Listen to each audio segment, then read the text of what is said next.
Hello guys, welcome back. I hope आप सभी अच्छे होंगे।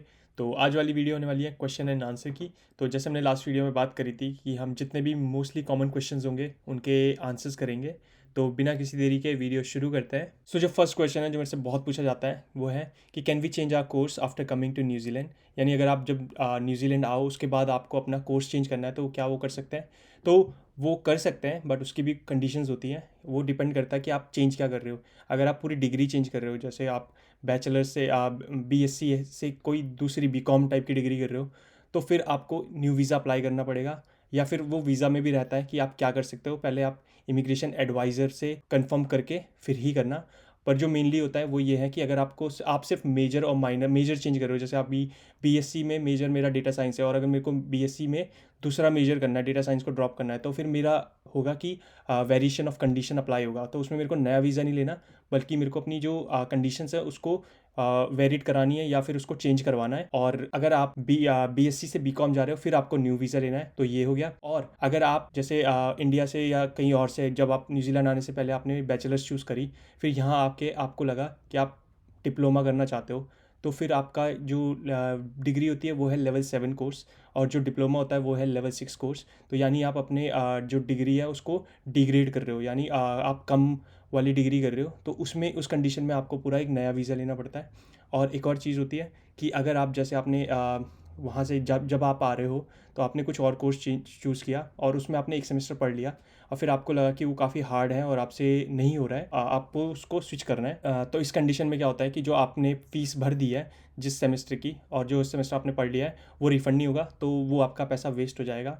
तो कोशिश करना कि जब आप आ रहे हो तो पहले से ही अपना मन बना लेना कि आपको कौन सा कोर्स करना है। ये मत सोचना कि अभी कुछ भी चूज़ कर लो, बाद में जाके चेंज कर लेना, क्योंकि दिक्कत आती है और कभी कभी वीज़ा डिनाई भी होता है। तो उस चीज़ के लिए प्रिपेयर्ड रहना और कोशिश करना कि पहले से ही सारा सेट करके आओ और जिस डिग्री में आपको पढ़ना है उसी में स्टिक रहो, जिस चीज़ का वीज़ा मिला है उसी में रहना। तो ये था फर्स्ट क्वेश्चन का आंसर। सो जो सेकंड क्वेश्चन है वो है how to find a job from outside of New Zealand. So अगर आप न्यूजीलैंड से बाहर हो और आपको न्यूजीलैंड में जॉब चाहिए तो आप वो कैसे ढूंढ सकते हो। तो एक बहुत सिंपल आंसर है। पहला है कि अगर आप डॉक्टर्स, इंजीनियर या इस वाले फील्ड में जो मतलब हाई ऑक्यूपेशनल या फिर शॉर्टेज लिस्ट में, जैसे नर्सेज, डॉक्टर्स, ये सारे शॉर्टेज में है, तो इनकी न्यूजीलैंड में कमी है, तो इन चीज़ों को ये बाहर से मंगवा सकते हैं या बाहर से जो बंदे हैं उनको यहाँ बुलवा सकते हैं। बट अगर आप सोच रहे हो कि आप लो लेवल का ऑक्यूपेशन है, जैसे ट्रक ड्राइवर हो गए, शेफ़ हो गए, या फिर आपका क्लीनिंग स्टाफ हो गया और बार्बर वगैरह हो गया, तो अगर आप इन चीज़ों में सोच रहे हो कि इन चीज़ों में कोई आपको ऑनलाइन ही मतलब आप अप्लाई करो और इन चीज़ों में आपको जॉब मिल जाए, तो ये बहुत नेक्स्ट लेवल इम्पॉसिबल है, ये पॉसिबल नहीं होता है। या तो फिर आप इंजीनियर हो, डॉक्टर्स हो, इन्हीं चीज़ों में, तब जाके आपको ऑनलाइन में आपकी सीवी या जो भी है वो भी सिलेक्ट होगी। क्योंकि यहाँ क्या होता है कि जैसी जॉब या सीक्स पे कोई भी जॉब वैकेंसी निकलती है तो उसमें 90% वो लोग अप्लाई करते हैं जो इंडिया से बाहर से, मतलब न्यूजीलैंड से बाहर से होते हैं। तो उनको पहले ही वो फ़िल्टर आउट कर देते हैं, क्योंकि उनको वो बंदे चाहिए इन छोटी छोटी जो जॉब्स में जो यहाँ के हैं, क्योंकि वो यहाँ ईज़िली अवेलेबल हैं। तो वो अपना फालतू का खर्चा क्यों करेंगे कि एक दूसरे बंदे को उनको बुलाना पड़े, क्योंकि जो वीज़ा अप्लाई करेंगे वो कंपनी करती है, तो कंपनी को पैसा देना पड़ेगा वीज़ा के लिए। फिर जो अलग से टैक्सेस होते हैं वो देने पड़ेंगे। तो उससे बढ़िया है कि वो यहाँ किसी को हायर कर लेंगे जिसमें उनका कोई भी कॉस्ट नहीं पड़ेगी, तो ऑब्वियसली वो यहीं से ही हायर करेंगे, ताकि बाहर से बुलाएंगे। हाँ, जब उनको बहुत ज़्यादा ज़रूरत है, जैसे मैंने बताया कि डॉक्टर्स वगैरह या एक हाई लेवल के इंजीनियर जिनके पास एक्सपीरियंस भी, ऐसा नहीं कि बस आपने डिग्री कर ली और फिर आप अप्लाई कर रहे हो, नहीं, उसमें एक्सपीरियंस भी बहुत ज़्यादा मैटर करता है और आपने कहाँ से डिग्री करी है वो भी मैटर करता है।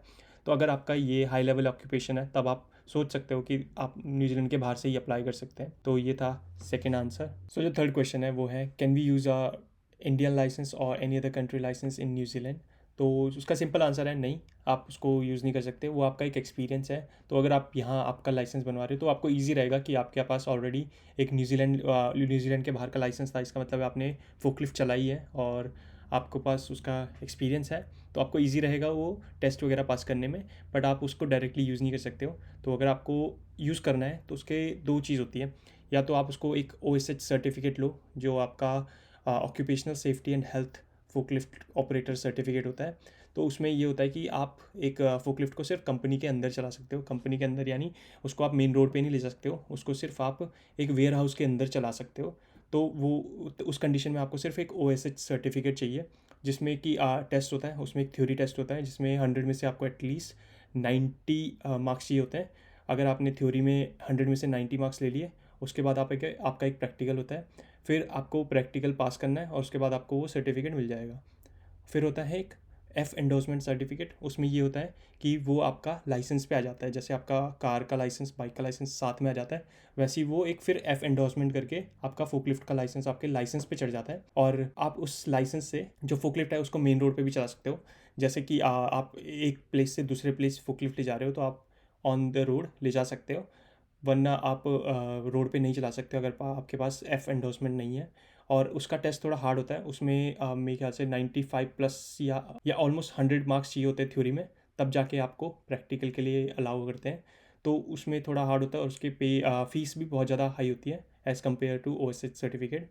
और वो उसकी वैलिडिटी काफ़ी लंबी हो जाती है, जैसे जितने आपके लाइसेंस की होती है उतनी उसकी वैलिडिटी हो जाती है। पर जो OSH सर्टिफिकेट होता है वो आपको हर 3 साल में रिन्यू कराना पड़ता है, हर 3 साल बाद एक्सपायर हो जाता है। तो यही बेसिक डिफरेंस है। तो उसका आंसर यही है कि आप उसको यूज़ नहीं कर सकते हो, आपको यहाँ के नया बनवाना पड़ेगा। फोर्थ क्वेश्चन है कि is New Zealand a good option in 2026? वो आंसर डिपेंड करता है आपके क्या गोल्स है। तो न्यूजीलैंड एक बेस्ट ऑप्शन है 2026 में, हाँ और नहीं भी। तो आपके गोल्स क्या है? अगर आपको एक क्वालिटी ऑफ एजुकेशन चाहिए, better work and life balance चाहिए, पीसफुल चाहिए, अच्छा इन्वायरमेंट चाहिए, हेल्दी इन्वायरमेंट चाहिए और गुड क्वालिटी ऑफ लाइफ चाहिए, तो आपके लिए न्यूजीलैंड बेस्ट है। और अगर आपको क्विक मनी चाहिए, PR चाहिए या एक बढ़िया जॉब चाहिए, तो उस केसेस में आपको थोड़ा दिक्कत आएगी, क्योंकि यहाँ का जो जॉब मार्केट है वो काफ़ी कॉम्पिटिटिव है, क्योंकि एक छोटी सी कंट्री है और जॉब अपॉर्चुनिटी उतनी ज़्यादा नहीं है। तो उसमें बहुत ज़्यादा कंपटीशन बढ़ जाता है, जिसकी वजह से लोगों को काफ़ी टाइम लग जाता है उनको जॉब्स ढूंढने में। जो लिविंग कॉस्ट है वो भी बहुत ज़्यादा हाई है, तो आप उतना सेव नहीं कर पाते हो कंपेयर टू अदर कंट्रीज़। जैसे लोग ऑस्ट्रेलिया में सेव कर पाते हैं, उतना यहाँ आप सेव नहीं कर पाते हो। बाकी PR में भी दिक्कत आती है, क्योंकि जब तक आपको जॉब नहीं मिलेगी आपके फील्ड में, तब तक आपकी PR भी रुकी रहेगी। तो काफ़ी लोग मैंने जो देखा है कि वो वापस चले जाते हैं, क्योंकि उनको जॉब नहीं मिल पाती, का वीज़ा एक्सपायर हो जाता है, उसके बाद वो वीज़ा रिन्यू नहीं होता है अगर आपको जॉब नहीं मिली है। तो उस केसेस में आपके लिए न्यूजीलैंड एक बेस्ट ऑप्शन नहीं है, क्योंकि अगर आपको सेफ साइड रह के चलना है तो मैं बोलूँगा कि आप पहले ऐसी कंट्रीज़ ट्राई करो जहाँ PR वगैरह इजी है, अगर आपके गोल्स वो है। पर अगर आपको उससे मतलब नहीं पड़ता है कि आपको PR मिल रही है नहीं मिल रही है, बस आपको जो आपके कुछ 4-5 साल है लाइफ के वो बेस्ट चाहिए, उसमें आपको सब कुछ चाहिए, मतलब क्वालिटी ऑफ लाइफ चाहिए या फिर बेस्ट एजुकेशन चाहिए और वर्क लाइफ बैलेंस चाहिए, तो उस केसेस में आपके लिए न्यूजीलैंड बेस्ट है। तो ये मेरा ऑनेस्ट ओपिनियन है। तो मेरे से जो भी कोई पूछता है कि हमें न्यूजीलैंड आना चाहिए या नहीं आना चाहिए, तो वो पहले अपने गोल्स देखें। अगर आपके गोल्स ये उन दोनों में से कोई सा भी है, तो अगर आपका PR वाला गोल है मेन कि आपको PR ही चाहिए, आपको बस इंडिया से बाहर ही रहना है, तो मैं बोलूँगा कि पहले आप दूसरी कंट्रीज़ ट्राई करो। अगर आपको, क्योंकि मोस्टली यही होता है, न्यूजीलैंड स्टूडेंट्स की उतनी पहली प्रायोरिटी नहीं होती है, वो एकदम लास्ट ही होती है जहाँ तक मुझे पता है, क्योंकि हर कोई पहले कनाडा या ऑस्ट्रेलिया जाना चाहता है, उसके बाद UK, और फिर जब इन तीनों जगह नहीं जा पाता फिर वो न्यूजीलैंड आता है। मैं स्टूडेंट की बात कर रहा हूँ, बाकी लोगों की पहली प्रायोरिटी न्यूजीलैंड रहती है, क्योंकि जो लाइफ न्यूजीलैंड प्रोवाइड करता है वो कोई और कंट्री नहीं करती है। तो स्टूडेंट के पॉइंट ऑफ व्यू से ये पहली प्रायोरिटी नहीं होती है। तो मैं भी यही बोलूँगा कि अगर आपको दूसरा ऑप्शन मिल रहा है, बेटर ऑप्शन मिल रहा है, तो आप वहाँ जाओ, क्योंकि मैं अपने सामने देख रहा हूँ कि जॉब्स का क्या हाल हो रहा है। कोई कोई लोग एक एक साल से घर पे बैठे हुए हैं, उनको जॉब नहीं मिल रही है। और जो फिफ्थ क्वेश्चन है और सबसे इंपॉर्टेंट क्वेश्चन है वो है, can we manage a tuition fee with part time work? So उसका सिंपल आंसर मैंने पहली वाली वीडियो में भी बताया था कि नहीं, पॉसिबल ही नहीं है कि अगर आप पार्ट टाइम जॉब कर रहे हो उसके बाद आप अपनी फ़ीस निकाल सको, क्योंकि फ़ी एक सेमेस्टर की फ़ी आपकी कम से कम $20,000, यानी अगर आप इंडिया से हो तो ऑलमोस्ट 10-11 लाख एक सेमेस्टर की फ़ीस होगी। तो आप पार्ट टाइम करके उतना कमा ही नहीं सकते हो, क्योंकि पार्ट टाइम में आपको मैक्स टू मैक्स 20 घंटे मिल पाएंगे, और उसमें आपको मैक्स $400 हफ्ते के मिलेंगे, जो भी आफ्टर टैक्स 300 कुछ 350 तक मिलेंगे। और उसके बाद 350 में अगर आपको रेंट भी निकालना, अपनी ग्रॉसरीज वगैरह निकालनी है, तो ऑलमोस्ट आपका वो भी नहीं निकलेगा, क्योंकि अगर आपका रेंट ही $200 है, उसके बाद आपकी हफ्ते की कम से कम $50 से $60, अगर आप सिंगल पर्सन हो तो ऑलमोस्ट आएगी $60 to $70 आपका ग्रॉसरीज आएगी। उसके बाद आपका ट्रैवल एक्सपेंस होगा, जो बस वगैरह, या अगर आपके पास कार है तो पेट्रोल वगैरह। उसके बाद आपके पास कुछ भी नहीं बचेगा। तो आप फ़ीस के लिए तो छोड़ ही दो, पहले आपका जो नॉर्मली डेली लिविंग कॉस्ट है वही निकल जाए, वही बहुत होता है। तो अगर आप ये सोच के आ रहे हो कि हम अभी अभी मैं फ़ीस भर देता हूँ जैसे तैसे, बाद में मैं वहाँ जाके अपनी फ़ीस मैं खुद ही कर लूँगा, तो वो एक इंटरनेशनल स्टूडेंट के लिए बिल्कुल पॉसिबल नहीं है, क्योंकि वो जो डोमेस्टिक स्टूडेंट है उसके लिए भी हार्ड हो जाती है वो चीज़ें करना। तो आप इंटरनेशनल होके वो नहीं कर सकते हो। तो उस इस माइंडसेट में मत आना कि मैं अपनी फ़ीस वहीं निकाल लूँगा, क्योंकि बहुत सारे लोग करते हैं ऑस्ट्रेलिया में जाके। मे बी वहाँ पॉसिबल हो, पर न्यूजीलैंड में ऐसा नहीं होता है। तो इस वीडियो को यहीं तक रखते हैं। आप होप आपको वीडियो पसंद आई होगी, क्योंकि मैंने इसमें ज़्यादा क्वेश्चंस नहीं लिए, बट वही है कि जो रिपीटेटिव क्वेश्चन आ रहे थे बहुत ज़्यादा, वो मैंने इसमें आंसर कर दिए हैं। बाकी मैं धीरे धीरे करके सारे क्वेश्चंस के आंसर करता रहूँगा। अगर आपको और कोई क्वेश्चन हो तो प्लीज़ कमेंट करो, मैं कोशिश करूँगा नेक्स्ट वीडियो में उस क्वेश्चन का आंसर करूँ, या फिर आपका कमेंट में ही आंसर दे दूँ। तो आई होप आपको वीडियो अच्छी लगी होगी। अगर वीडियो अच्छी लगी है तो लाइक करना और चैनल को सब्सक्राइब करना। मिलते हैं आपको नेक्स्ट वीडियो में, तब तक के लिए bye bye and take care.